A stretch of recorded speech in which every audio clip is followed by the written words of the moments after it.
Kaua matoto pe mo new IT. Simote Mokatri Polibati, Queen Salote Memorial Hall. Paula Moiboy pe mo YouTube live stream. Paula Moiboy live tour. Wat fugene fa maro ke kau taha kau pule ako. Kau fing ngau ek frakaha. I kau mua kuena ki komiti. Ngahis palasa ang polisi. I kau teken kare ni kau fangau. Oke musika ko sa Marino Ana. Pakai tahu kau kato.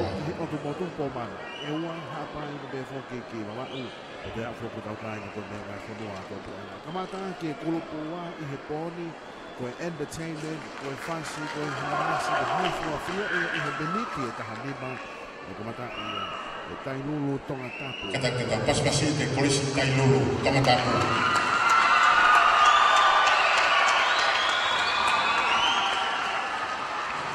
Faifi makanesvi. Faifi makanesvi.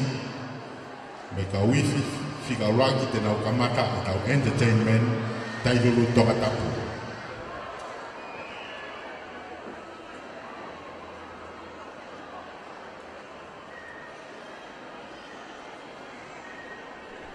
Bawa kapito teu ko ia kau ia tai dulu papan. Ia kodit ko fatonga bito nai kina tulake hangi teu ko tai dulu he fiafin ni me ani fiaf. Teu nga fo o ni na ngau me ki he fiafini. O pega ko tokanga kei ko mana ko e fiafi Fransi e entertainment milite ta hanima ko wa na ko mata. Ko tai dulu.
mata ko ia ai korisi tai lulu to tapu po mana ko ia na pakai ke tamata ko ni korisi tai lulu to tapu i he fia pada si tawang apa ni ngai tak betul pun ko os moi fariari mari moni e po ko Famalot ke teunga fa fofa maalahi mo teunga ya mari mo fariari Famalot ke faifi manesbi mo korista lulu toma tapu festival ini via fini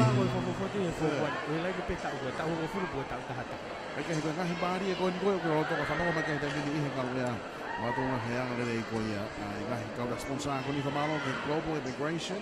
Porque firma o tokoni que ngai fola o Global Immigration. O firma week for all Pacific Sunrise. Be for que ngai hinga banke be mo banke ANZ. Fadwa yang kita ka firma ko ke fini Rick McDonald ko trota ha i foni i lo ai di ke ba be for que ha Taylor ko kontak kai trota fai hiva ya trota ha matao tao hivi ko ya koneti.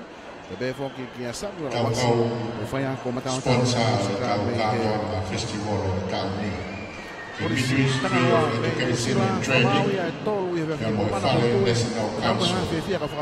For building communities the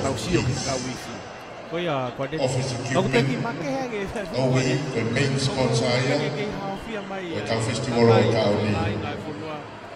Friendly Islands Shipping Agency FISA. Kau tak bakal otomoto ngafa. Kau tak pau yang mana. Broadcasting 105.5 FM. Tonga Broadcasting Commission every set TV Tonga. TTCL Tonga. Sabrina Chicken Willow. Kau katoton new IT. Sibote Catherine Bolivati Salon Memorial Hall. Paula Boy a YouTube live stream. Paula Boy o ta tau pe ai tu ngai mau mata tu mei heni pe fo mo fano ko mai ko ia mei abi grupo a fo pa kala fo santelu lama santelu ko e grupo fono wa ko ia mei he ko isku po pa kala va ia tai lulu va o le va te fa osi ai ko ka ngani he o pe ta ka ba pe he pe ka mata ko ia tai lulu ka usia fa ta pe ya fe ni ke ta por ka mo me ai ko e YouTube live stream Paula Boy la tu Now takitahan mo a free set website tap-tap-tap.tonga-broadcasting.net. Log in to TV or radio. Kau tak ayat tol, lau faham pengaton live online atau kato. Apure anga hofunga apure anga China, befo anga Nusila, anga siapa ni? Aga tau tukai ke lava mai hofonga ko ia mea mai ai hofonga pune anga ko ia embassy siapa ni ko ia ai ko e ko tui ko no sila pe ni pe mo siai na to mata ha I he fini ko tau ko alta kre fa ha ki hot motu ama ko do ko na mo mea mai ngai fonu ko pre anga tau to ko ni ni tau kai nga me ia pe ko le fa anga to na jen la mo to ke mea to ma tamu to ni uha mai ngai ko to ko ni ka tau fe ka mai au Tau fe ya po ma. Porque todo muy güey, vos no haque o lo es. Sí, pero eso fue un noticiero muy bien. Todo muy bueno, la historia de África. Kai ko hakau ta. Oye, como como tu kai ko ni o pe. Wa haki se ni. Oye, fia fia ni botoya na te unha aí. Oye, toque fia fia. Tau ko te unha ka ula. Ane oia. Tau te te wa tweni ki he. Te unha hina. O ifono wa. Tau se hina ta tau pe fana ku fina pe fana tangata pe aleta. Grupo pe lando pe ako. Straight to Mea ngā we mea te nau toki kamata. Ka hiri ko sa fō. Finita tahani pa mai ia ma pe Santelu. Ka hiri ang malua Santelu. E hoko mai ko skutupo. Pe toki whakaosi ai grupo ko ni e Korista ilulu mabau.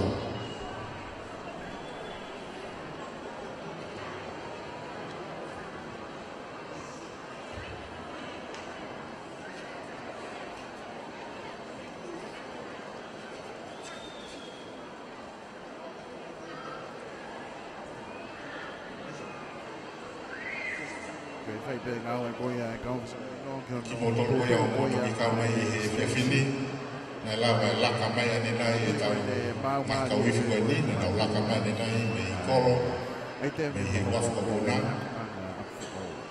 ani na he ni ma ya to ka ho ai to programa ko ni he po ko Maria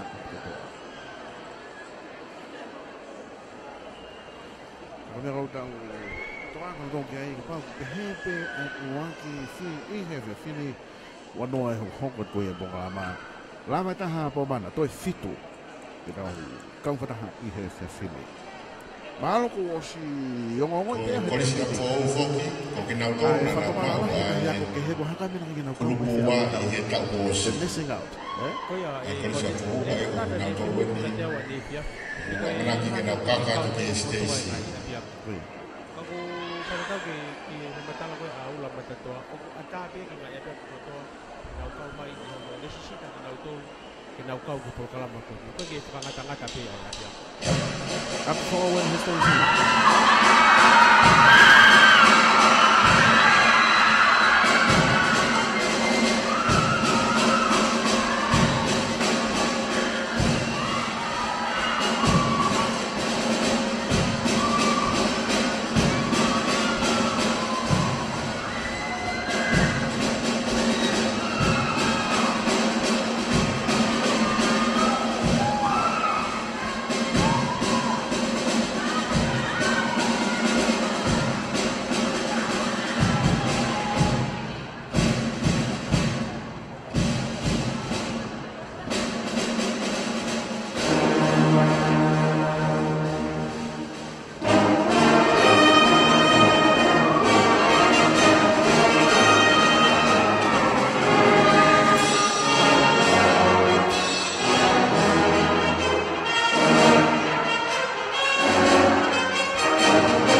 Special to Our Lady, Deputy Principal, Mrs. Fariola. May she rest in peace.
Malo, kata pas mesin main bersiap full. Malo, Faifi ko krelia api kotoa lavaki. Malo hat Faifi, Fafofa, maalahe te unga, Fafofa moifi pe mari. Kau tu pas mesin fa semua konsep full. Fafofa te unga, pe mari moi fari ali.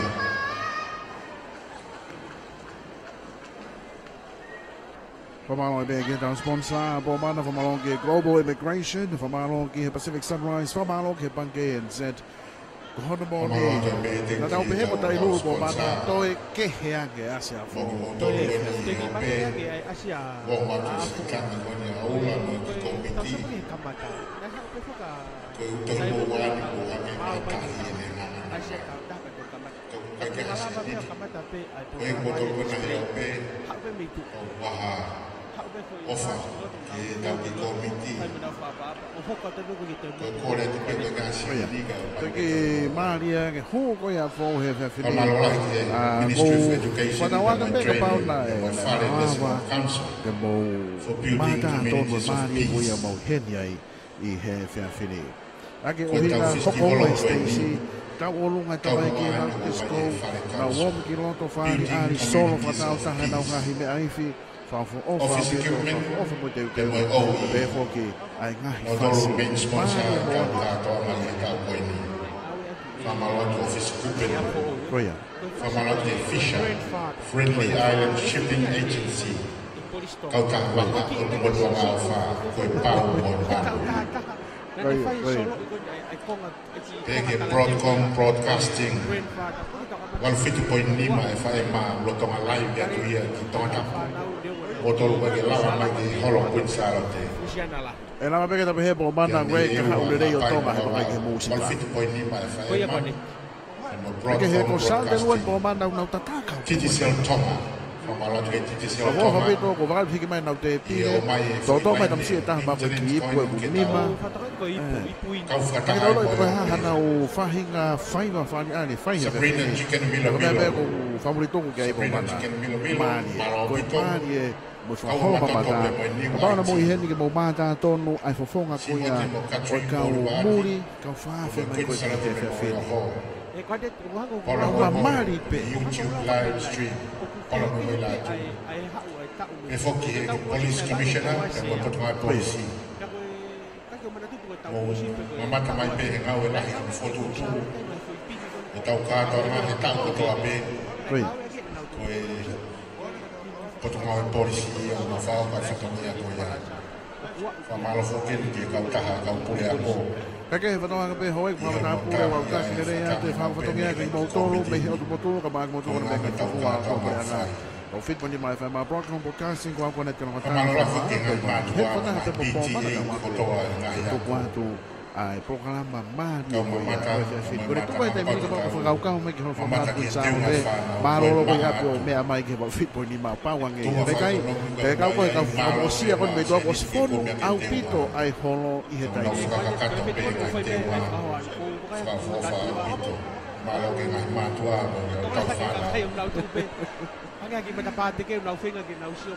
Kaka ka mena tau nga kai tau whaafea te pore ruru whaafea tu ane whiawhi Pea koe taha e pō whakaosi e whenga mai koe kau koe kau tō mei tua Kei ke he whamāo atu e malawa ke tau ke whilonga ke whiwhini koe kau whamāo sa wela wasi me he Tangaloa College me Nusila E be fōke ke Howard Taylor koe Matautown he whikoneti mamani pea koe tō taha hiwaini E be fōke ke Ricky McDonald koe tō taha iwi I whoni I loa ni I mamani Kau he kau whamāo e whiwhini Pea whaiwhange ko nau whiawhia koe tō o fu honisi koe mua ki nau tōru Kai malawa ke nau mamata ke kau e whi I he programa koe whiwhini Entertainment koe hape whahinga whasi e I whi Ka koe loloa ke I he miniti e taha nima Kei whotukutu e tau Stacey he tai mini Kone tiko whaawi ke whamaloi peke AHC Peng Opo Immigration Na koe whare ka koe a oe Pacific Service Me toko kai ka tonga te oe au tapu Apong pongi na lava hake ki wafu whaawa pe I tui matamoana Whare ka koe Pacific Service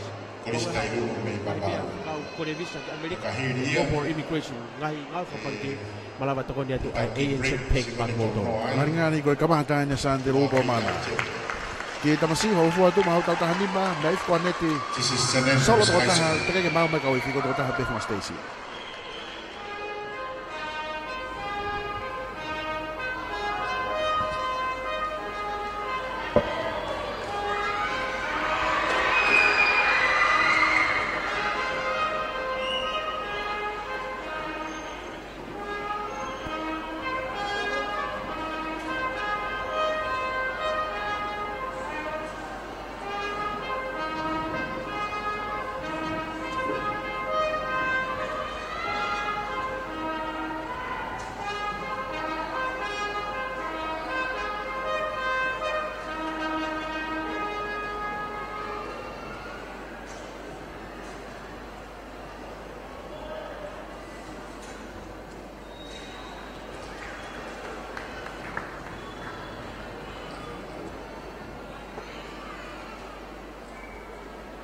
Pasti mai kawenga waka mai raka male na santo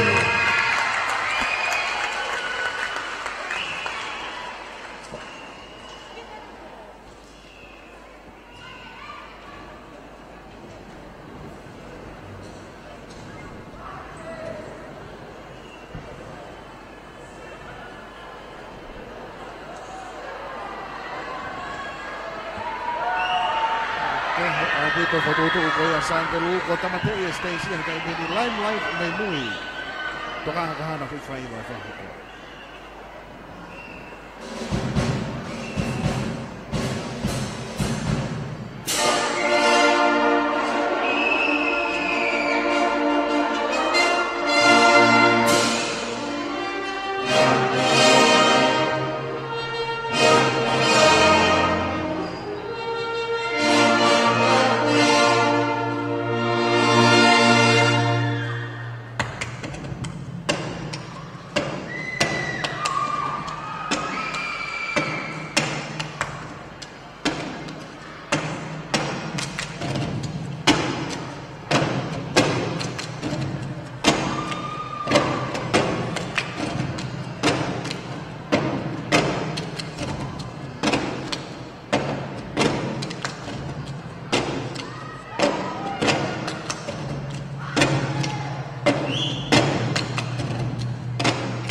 Malo.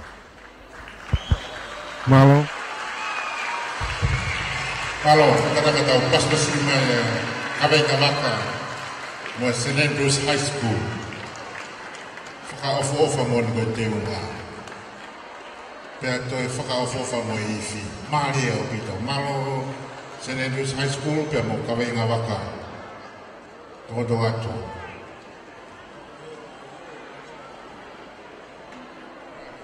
He ko San de Loia na toki osi.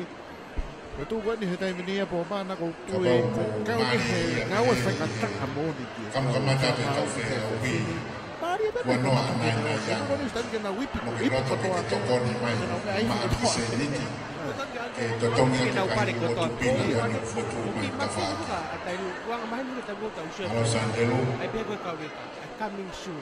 Basta ka te na ngau e ki Santelu. Hiba kan ko fa ka mata ke fa ko Hollywood mo me. Koi.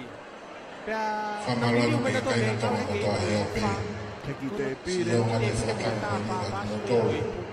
Koi piti pene ko ta na ko. Australia, Amerika, Hawaii, Fiji.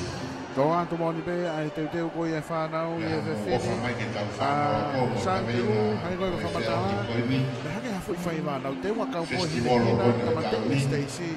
Hulu ne ma fai mai ko ni loto ma ye hulu ye na ma fai.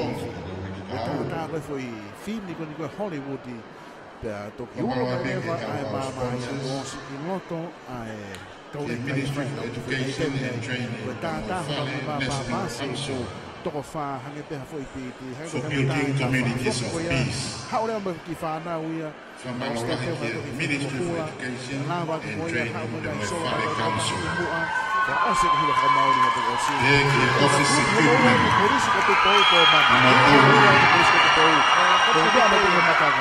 Friendly Islands, Shipping Agency, Kaukahawaka, Otumotuanga Alpha, the Pau Mobile. Broadcom Broadcasting, Malfitu Koinima FM. Tonga Broadcasting Commission, 8th Reset, the TV Tonga. Pamalang e Titiseo Tonga. The Dunga Titiseo at the Konimeke, Tonga. Sabrina Chicken Milo Milo. Kawa Matoto, Meni Waiti. Simote Country Boulevard, Queen Salote Memorial Hall. Paula Moi Moi.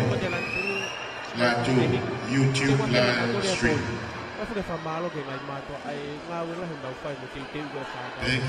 Reset website, tap-tap-tap.tonga-broadcasting.net. Login bell to TV or radio. Global Immigration, ka kaya follow ko sila ha Australia to feel America pe mo e ANZ. About the now for panke. Kaya he have fini. Kaya o si ko to mahal maeni ai u seti na fa ko ni ko me he va ta ho fe to ko me ke fini. O va ka ru asimo valinho. Ka be fo ki o te mai se na o This is the final night of the Tonga Secondary School Brass Band Music Festival for 2015. Professional mo ni te ko ya ta fa na o. Ang ko fa ka. Ha o ko ya ai nga hi fonga ke nga fo o ka wai mo te ko ya ta fa na o i he fi. Na me ko ta to ka ke po mana. Me fa professional mo to ai ka o ne ka. Ba ka o ne ka.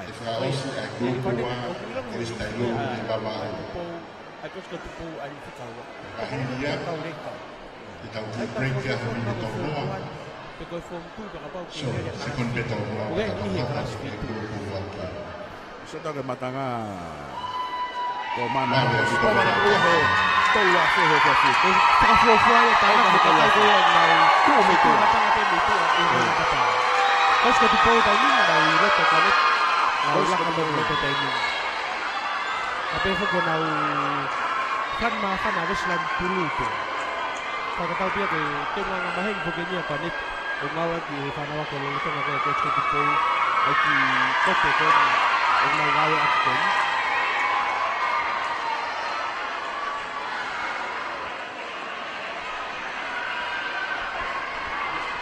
Pamawa be ki he ma o fa ngamari e tau fe a mo mo tolo I he ngalo ya Panoanga pe volta kurea te whakamia te moko hokotoa karawa e koe skutu pou klupua I he klupua te hokanova I he Tairulu College Mava'u.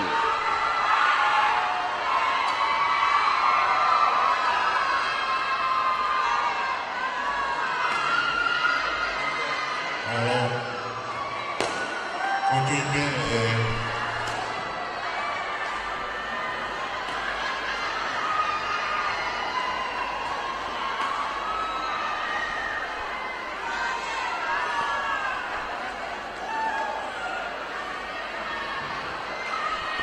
Malawatu. Ko tuipe e tokoni au pito katau te tau.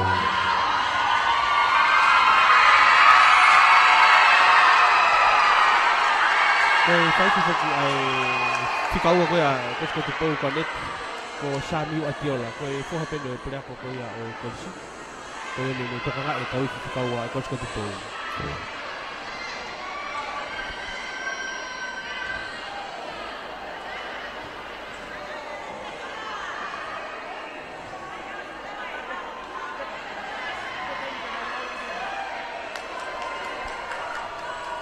Where's got the ball?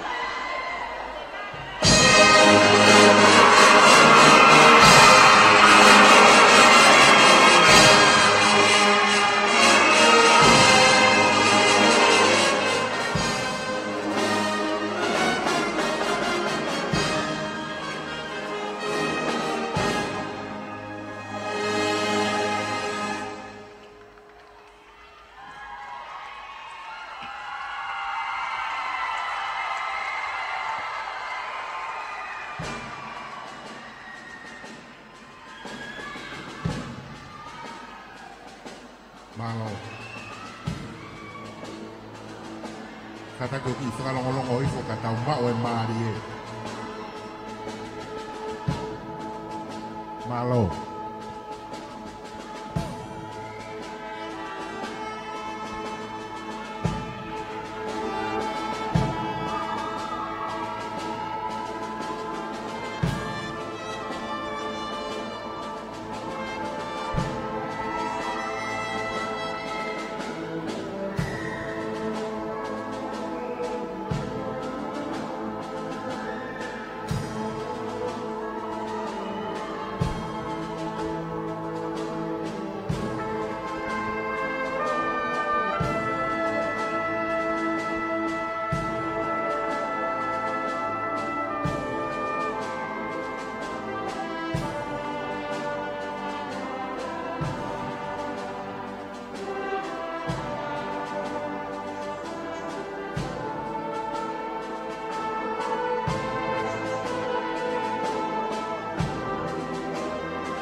Ko tui e toi maari en ka pati tau whanongo. Ki malo. Whanongolongo hifo ka tau mai maari e. Malo.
Malo.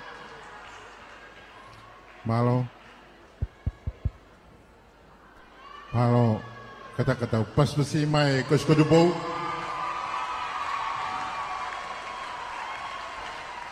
Menau Faifi Samiu Adiola.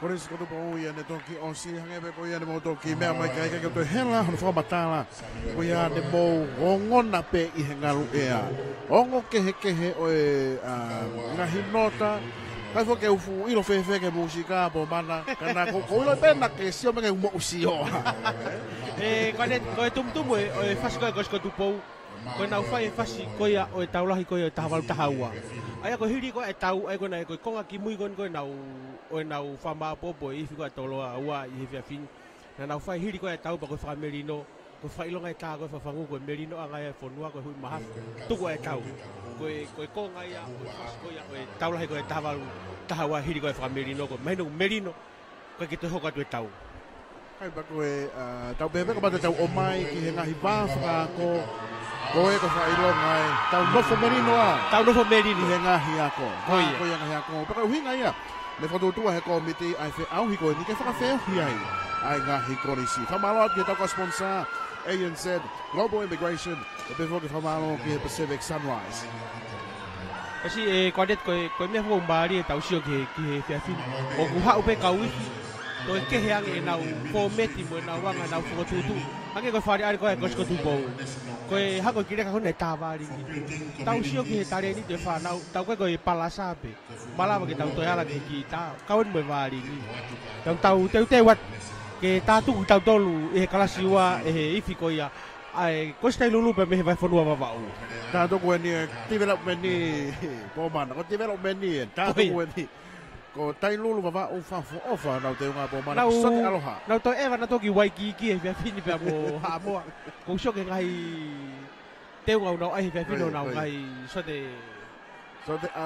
te aloha ai mo na ngai ka hoa ka kala tra se uri pe o si ngoi pe ia e po mana ko tu ko he tai meni mahalo be ko pe seti e tolu noa e ka umamata ko via fini ka po ba o ia tai lulu fa tra ka fa ba wan nai fa ari ko tolo ko ke to e lava ka fa mau na fi na sho ke po na tu ko lunga pas ko ia ke e to ki ao fanga tuku anai o waka ke te pire ia nga hipu o ke ai mga hipare ke e to ki foaki ko to ai anai te ko hai te ko fe ai ka wifi fa o ka ko ia ai ka fa mau ko ka tama ni o tu hamo tau ke foaki ke nga hipare ko ia Ricky McDonnell be foki ke Howard Taylor be mo Samuel Wasi ika foki ngalo tau fa malo ke ka na to ngai ka tau na sponsor tau ka ma fa fini ANZ Peng ka be foki ke Global Immigrations ka be foki ke Pacific Sunrise pa mo na ufari ka pe me tu matabona po mana ha na talat ka ko sio ka tafangi ko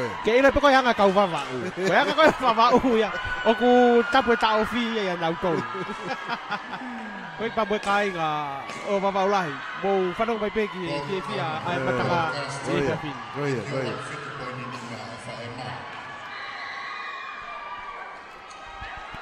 vai ai foki ta ki I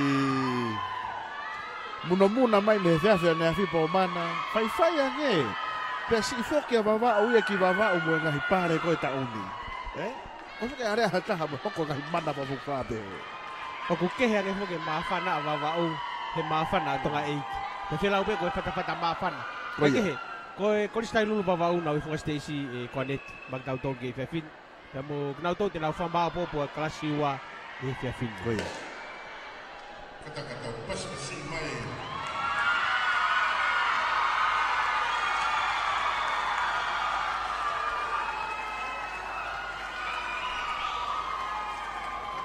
Wili Bowono ia pe moe Koristai lulu wawau Wafofa te unga Maat Lolo ia Wainga loto moko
Ai.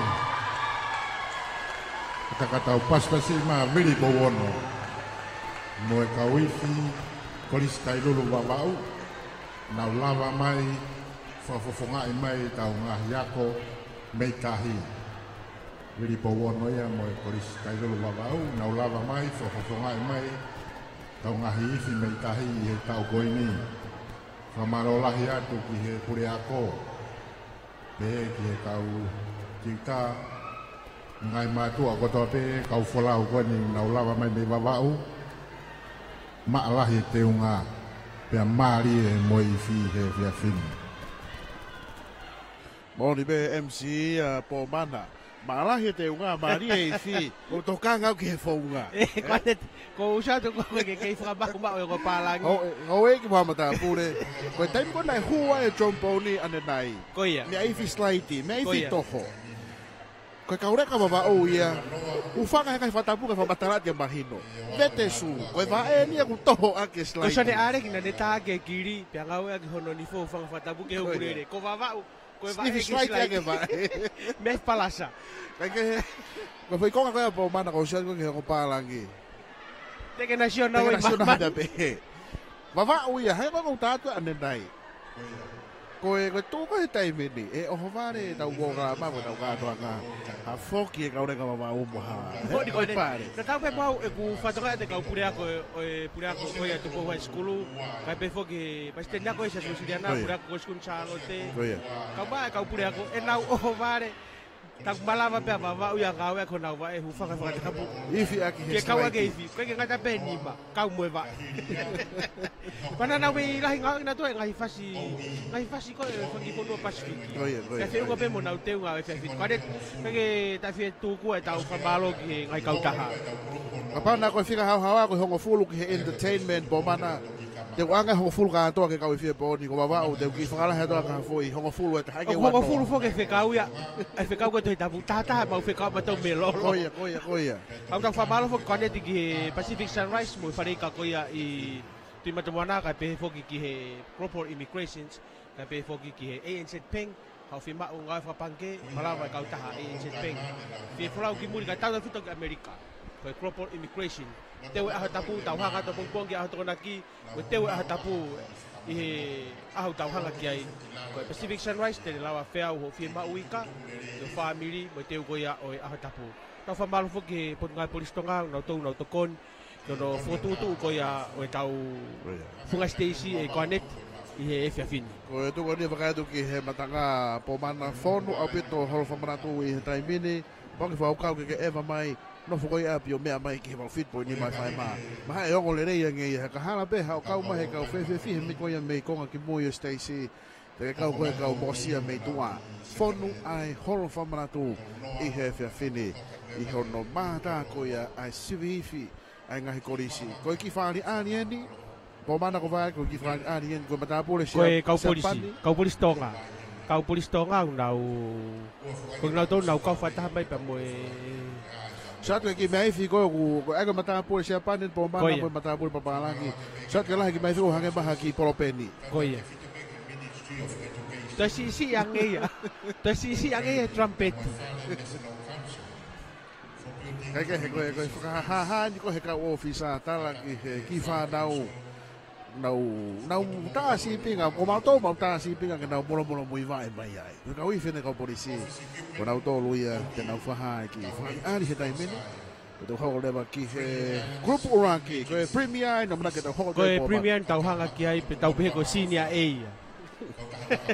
Ora ka me ke au tak le te fa to ki to ko to me he otu motu be fo motu me ngai fonu to preanga te amo kantaki ka pau kua hanga hi longoa o hoko atu i hinga mea le mo whanongo mai ki hanga kai la mana me he ko tu ko ni sonu au beto ho fa manatu i he e fia fili ka pau ke he wa atu alau ki eva mai ka sta ko i tu e ko mata o e ga hi fi mei tua Ka kumi hane parking ana ki loto nuku alofa kai lue mai ki hol fa manatu. Ana talu hono whaongoa tu ane fiafi o ni ko na hao mai ki loto ni Hangwe lau oku whatupu loto mā whana au pito pe whawhia te wakai ki he tare niti ko ia o e tau whanau.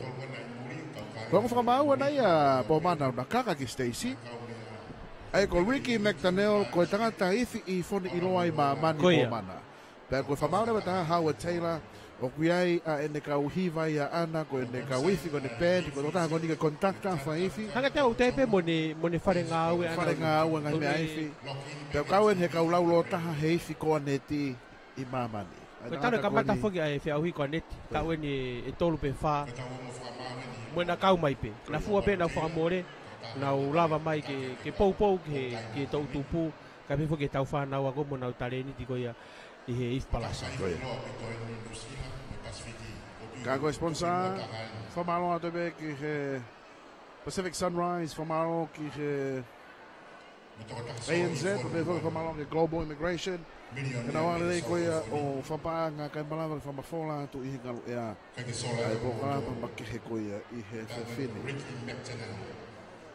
Kala vai ni hoko ato ki he tau pe po grupo to ki mua fa tolu po bana ngaluange ko osmalo ko stonga ko ia ai ko kristo tu pou au malo ko tu pou be foki ki he kristo salo te ko uraki e fini ko fatanga foki he klub fika uraki e koneti ko ya ko pure anga pe ta ai kristo ngana na ukau me pe to ngareva ko e korisi tolu asiasi ai ko asiasi ka ko tu ko pon te na uma vai tolu ni ko na ufa na ku salo te ni na ufa na wa ko kristo tu pou ka be foki ko malo ko tu pou Tena utang tak pou pe. Ya pia ko wa ko na ufana. Ko ia I whahatu ki he kaupureako, kau takiako, ko na koe kautarita ko ngahiako. O kui kai koe ke mokau mai ki he whiau hi siwi fi. Whahatu he whiwhini. Kaueni I he poklama na e tonu ke mokau mai ke. Pauna I pehepe, maari e koe ka matamai whatokia. O ki kau ehi pe ni walu nai. Wanoa ka pauna I kau mai toenga ngahiako anga. Teko sio he katoanga whawhiwhia mo ni katoanga musika e ni mai matupa whanua ka koe ngahi korisi. E whangonga pe ki kamata ai whareari koe ni mei he brass band a polisi. E whaka e whatawanga I koneti, kau whataha mo kinau tolu koe au nau whanonga mai pe mito pule anga e ngalo pe. Wā ke tarifolau ka pe whoki ki he reti o tamauhi. Ka mga hireti of kawaki ko ia I to preanga tau kau fatah mo nau tolu I he fiafini ka ko e fiafi fakaosia ai proklama sibifi ko ia ngaya ko koli ai ngaya ko koli si ko ia I tonga tapu pe ka mai fok pe mo tailulu pe mi wa hono fafufunga mai ko ia ai ngaya ko ia pe mi vai motu ka tau anga fanga bari ko ni mai polis tonga ka ma foki ai ngo tanga tafambau o sibifi I tauni.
Thank you, Ricky.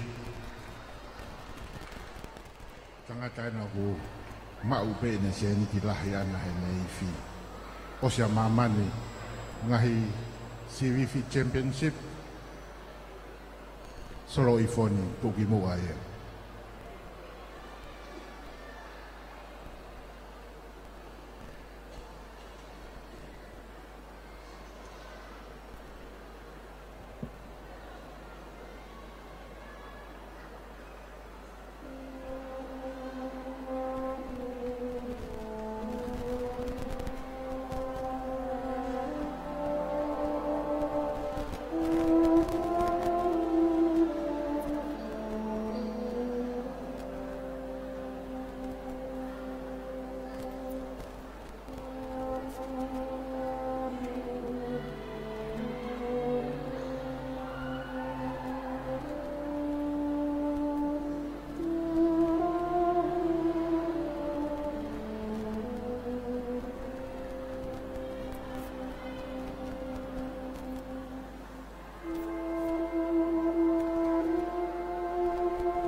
Halo.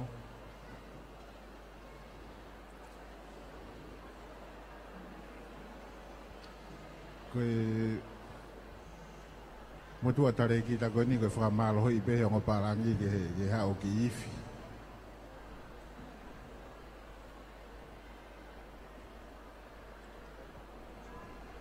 Ka ke ki ai hake leo koe kau all time a foki.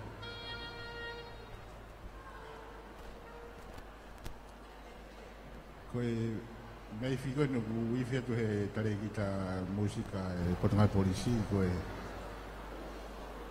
mei fi woodwind nia ke saxophone o kui be ke soprano saxophone. Soprano saxophone peki ahi pepe ku kei ma'u bei kai.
Cara que mai koe ai whani ari ai putngai polisi ki he programa. Teu koe ni ki he... Ia me vene mai ka pomana. Kaya wala pa ko Mai ka na kaya asme feia. e fa ke mea ui ko ni studon he tai toi. Kaya ase ko ga ko ni programa. Ka ku o vale pe una mana toi lo de programa. Ifi palasa ko ya ngai ko ni si e via fin. Ka ko e grupo aquí pomana hifi pe to luai. Tupo College, Tupo High School, pe moe. Ako balong ako tupo. Au balong Tupo. Pe moe Chris ko Queensalo. Konek e fa ke tau fiu ki tau fa malo ia ngai ka taha tau fa panga tau programa e fin ko no fa mafola nga tonu ai ka taha pange ai AHL Bank Global Immigration kai be foki i Pacific Sunrise. Oh yeah. Oku ngofua ke ta ea e whahinga hiwa koe. Ko tui konet itu pe tau fa lo to fare pe fa di ari ko ni. Ko nga ka tau fam ki tau fa malo tau tol ka nau tong na wang ale rei. Ko to ko ya ho to ko kai ka pe ba wa o pe ma fa pangi. E pe du taki ko e AHH Bank. Ko ha ka ta ha ko det. Global Immigration o ka pao ka fia wholau. Pepe foki ai makai ko ia ki he Sunrise, Pacific Sunrise.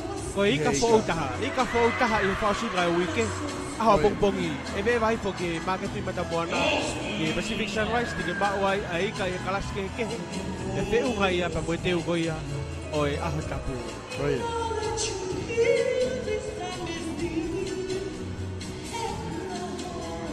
Ko pe ko te taki Cosmo ke funga station.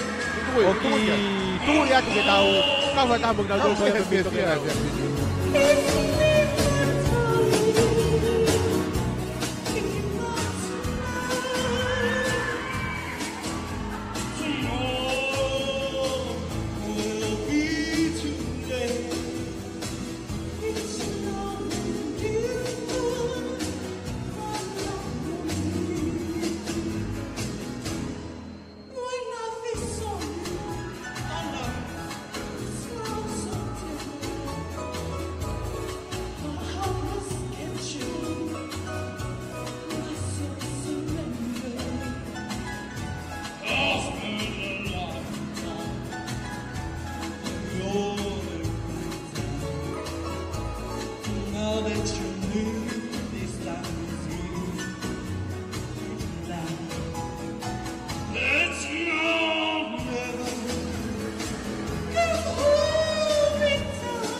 Thank you so much.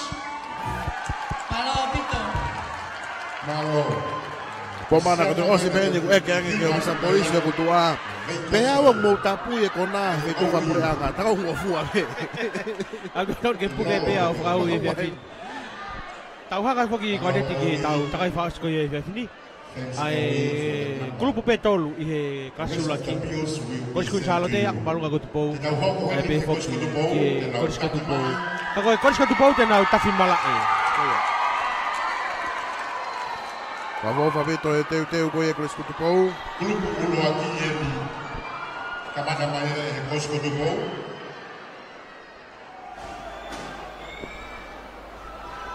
Ko tu u e tau kau fi pe o tolo. Kosko do bo. Tupo High School pa mo College Queensalo te.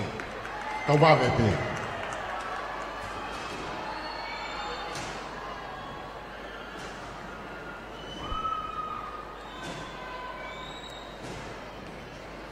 Pamalo ato e pe ki he tau kau sponsors tau festivalo the Ministry of Education and Training by my Falen National Council for Building Peace Office Equipment OE Friendly Islands Shipping Agency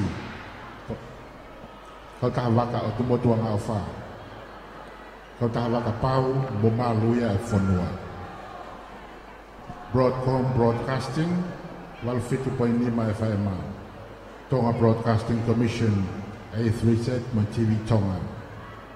TTCL Tonga, Sabrina Chicken Vilo, Kaua Matoto, Pama New IT, Simote Mokatri Paul Marati, Queen Salote Memorial Hall, Palamo Moilatu, YouTube live stream.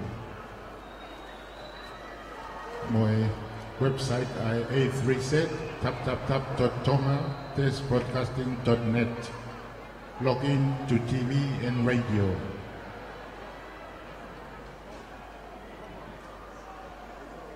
Ia whamaloa tu ke polis komisiona pe mo potunga polisi. Ngā welahi tau hoko ne wha. Tau whakalere ka toanga koe ni.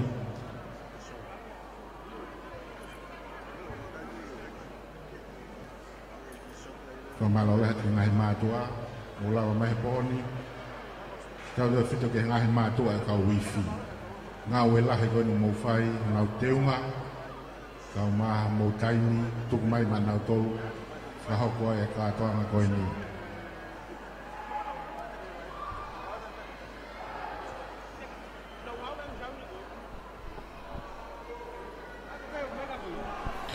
Kotoa ka veo ke au tākile rei atu e whawha ki he tapa kotoa tonga ni mo tonga mea mai mea e ki he programa ni e o koe sivifi ne ngahi korisi koe whiawhi ne au whātuku ai ai programa ne ka mātai hau pure lulu roko mai ke whiawhi ne awhi e befo ki i he whiawhi ni koe takai whaosi e ni i he whai minite taha nima whari ari ai kotoa e ka uiwhi ma hai whaiga whasi nau behe te nau tuku mai e whiawhi ai matanga pe behe foki ke maua ki tokanga koe e kau whamau ka bala ko te tāna ka te whai poini ki he taro ka mata mai whi au hi pia mo e ngahi poini ko nau osi mau i horo whamau i nau tolu. O ko kau fuki ko neti pia mono whamamawhai ai minite tahani mai. Me ko e kātoa ngai kau isko ni ko whanongo ki toka tahau ne tahi taimi. O ku iai pe ki ova, kau koe ke fu ova lahi whewe. Kau koe ngā ku kau mono whamamawhai ai tahi koe minite tahani mai. Ko wakai ke iwi koe a koe sko tupou nau foi whare ari ko ni o ko whafuofua ngau ia te nau ova ki nau tōru ia i he lahi anga mahi ni koe whunga Stacey ai ko tui te nau me whaanga i na tōru ia ai Stacey no molo koe kai mafoki ai whalahi koe ia o Stacey ke whiawhini ai tamin whakaretu no toka whaososa tono teu he kaunga au ka mafoki ai potunga au polisi ano whotutu koe ia ai whunga Stacey ma iwi koe ia ai koskotupo koe whaiwhiko e lone niu mak tau tol ge whiawhini pe moe rak fofua whari ari mak tau tol e whiawhini i he klub whika uro aki o e koriskotu pou.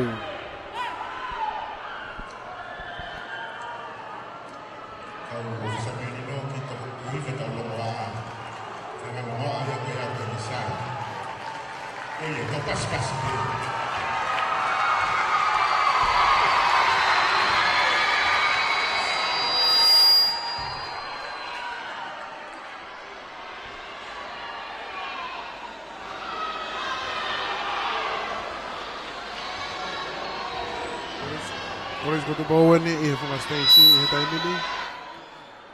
Koriskutu Bowen i whunga Stacey i he taimini. Ango mai ke kamata ko ia. Aina whaari ari minite tahani ba. Koriskutu Bowen i he klub Oranki. He whaifi i he ni, Elon Neal.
wedding day.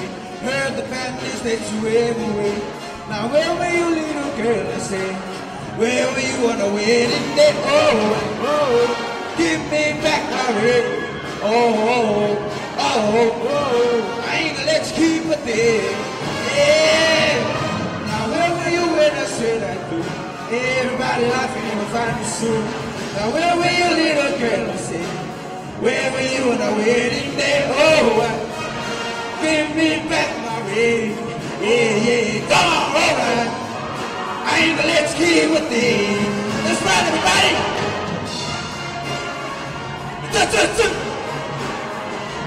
Come on, ride. Freedom fighter. Yeah. Look, come on, everybody.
Mau kita tahu pas besi mai ke sekolah bau. Kamada ia tahu grupo ono uruaki. Famarola itu di Faifi, elon new. Kau mai kau ifi no katoa.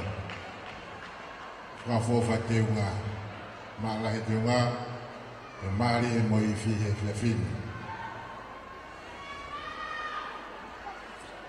Ngi koe na u whātautau lawe kia I he pule lulu, mai tō pule lulu. Kātoa ngahi ka wifi koe ni, ngahi korisi koe ni e walu, whakao whōwhātai teunga. Teunga whōu he pule lulu, teunga whōu he tō pule lulu, te teunga whōu pe he whalaite. Whamaloa te ngahi mātua, malo ke I maa se niti ke kumea ke teunga e whanau.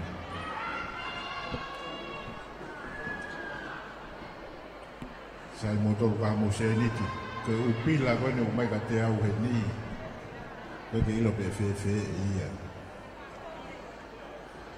ko ia ko kore at pe ke ko tu ngau ia ko mo fare council ka te ia ha te kore atu ko fu la he mo wa amalo la he ki office equipment OE Friendly Islands Shipping Agency. Kaya ko kamatai ai grupo Uruaki po mana na ki whakatoa I pe me tanga noa ke was mahino pe grupo Uruaki.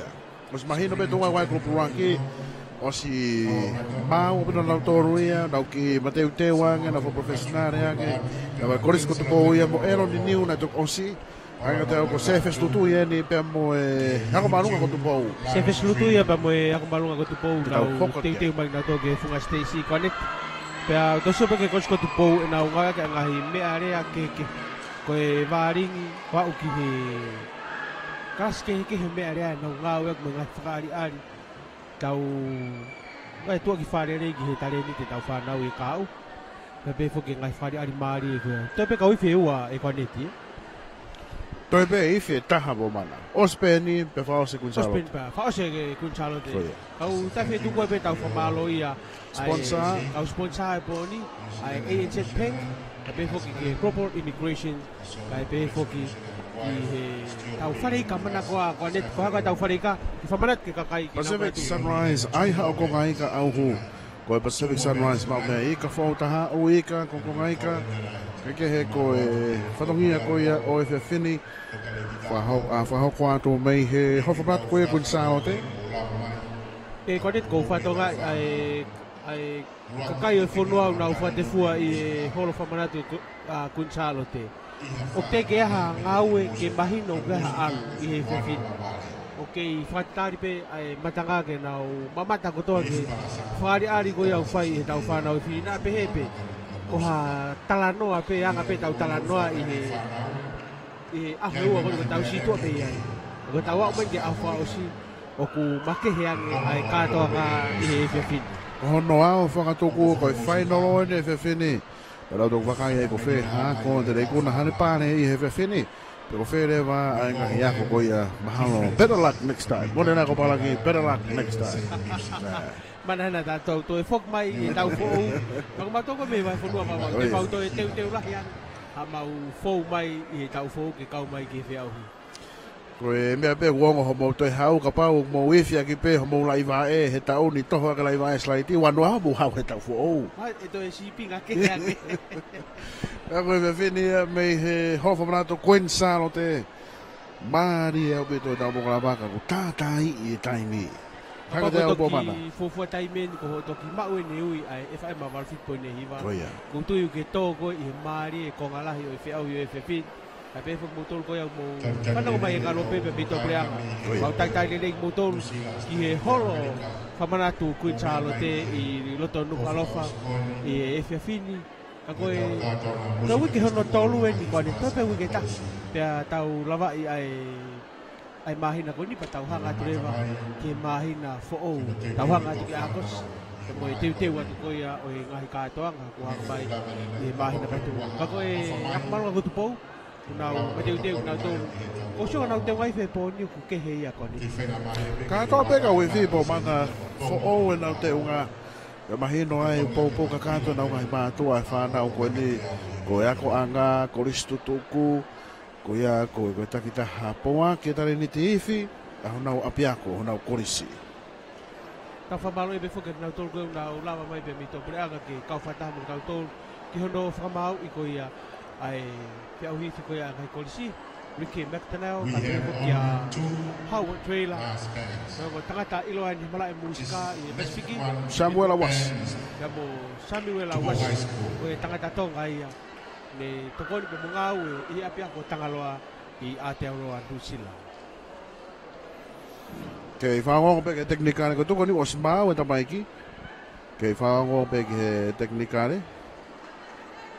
Kai komatare wa ai whare ari koe whiwhine.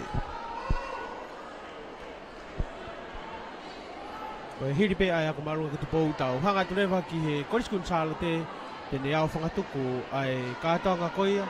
Pe mo e takai whaos koia. Ki he whi au hi siwifi angai korisi.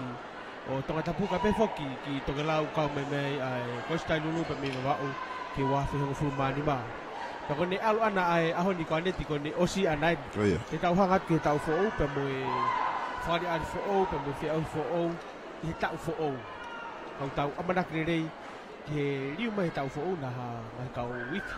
Na loto to ke na kau mai mo tau tolu ke fifini. Koe me ai fi koe na ifia e tare ki ta musika e polisia nai sa tau moe peau ane nai ko wakai atu koe ki me ai ifta tau tof pe ui amana ke ifia e ki reka mei hea marunga ko tupou. Ko fo mana form tolu pe form fa ka tau wakai pe. Toko ua na takitaha. Saxophone ni.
Service in Lutuia, Bemoifi, I Akomalunga Kotupo.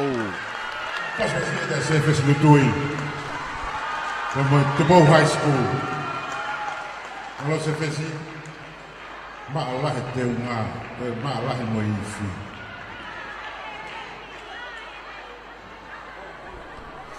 Service in Lutuia, Bemoifi, Akomalunga Kotupo. Pomana. O tu mau pe he sa va kai mo ana mo kau niusi ko via fili fe ba niusi via fili Betul ke nak close pun tu ke studio timing. Itu update di maya tahu ko ko Bugles holiday ko fast ko ni fa ata ko pompongi be tau niusi ko mo fit ko ni mai fa ma ko ia na fa de fa ri ki fa nau ai na usia tu nau ta wiki ka ko connect ka ni ngai fa ngata ho no i bo ma iyo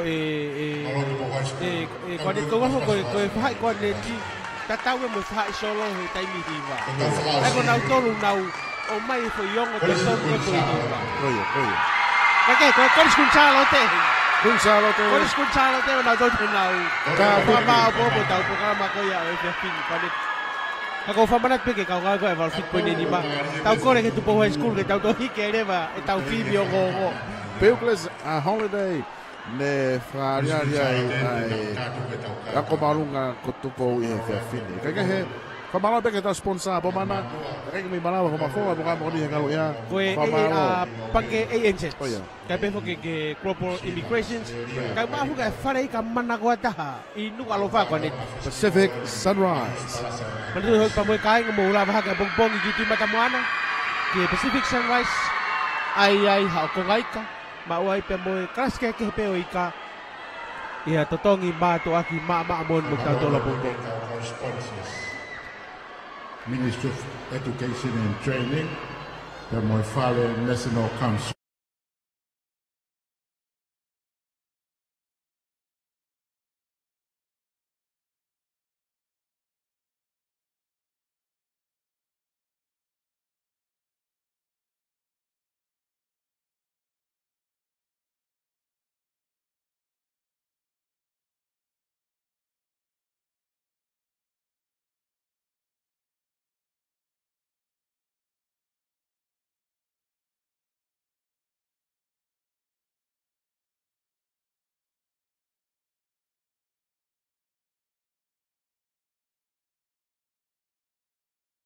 Sias Mafideo, at Bo High School, Tawafuhelo, ni Apifo, ni Sias Lomo, ni Tupo High School.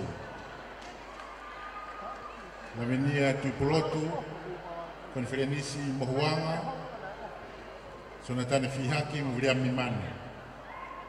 Kataki Motol Koni Gowiato, Mulava Maiki Mwani.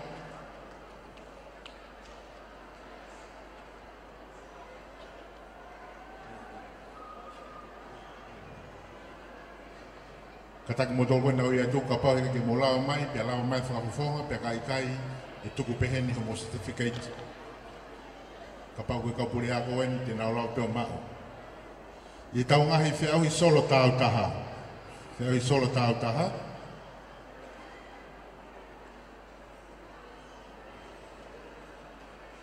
yeah, could I humbly ask Your Excellency the New Zealand High Commissioner to please come forward and present his certificates, please.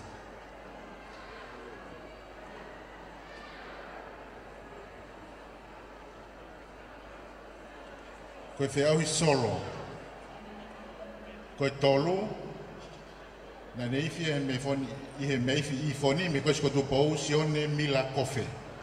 Kataki sione mila kofe. Lava mai, kapagu kai heni, koe koe Koe ua na solo I he koaneti, me koe skotu pou ai pe, Steven Hare Parei.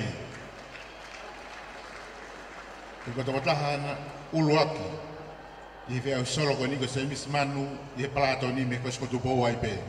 Kataki mo tolu koe ni o lava mai.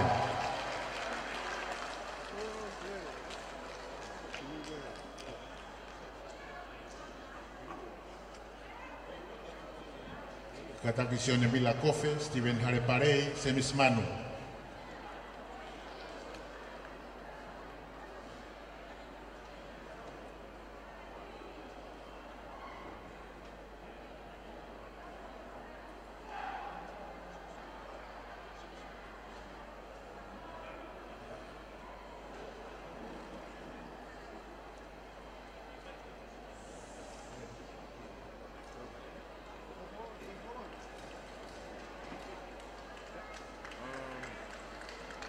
Ko tolu se asma freo I kwaneti me Te Pou High School. Slow melody in. Ko tamen slow melody se asma freo me Te Pou High School. Taua fuhelu I fo niwi pe me kolisi apfo. Pe mo se asi lomu me Te Pou High School. Ko luaki ia I se au I koe ni.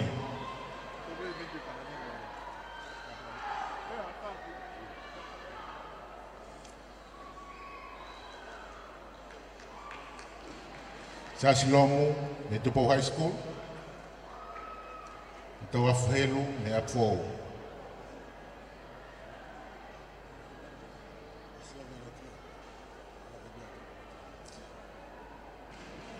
Ko tawata haini o high recommended I slow melody lavinia tu poloto me me kolis kunsalote. Lavinia tu poloto me kolis kunsalote.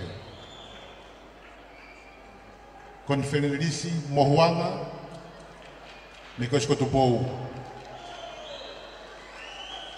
Katak me fana wani slow melody. Io pego pure ako. Apa pego. So na tane fi haki kolis kotopou.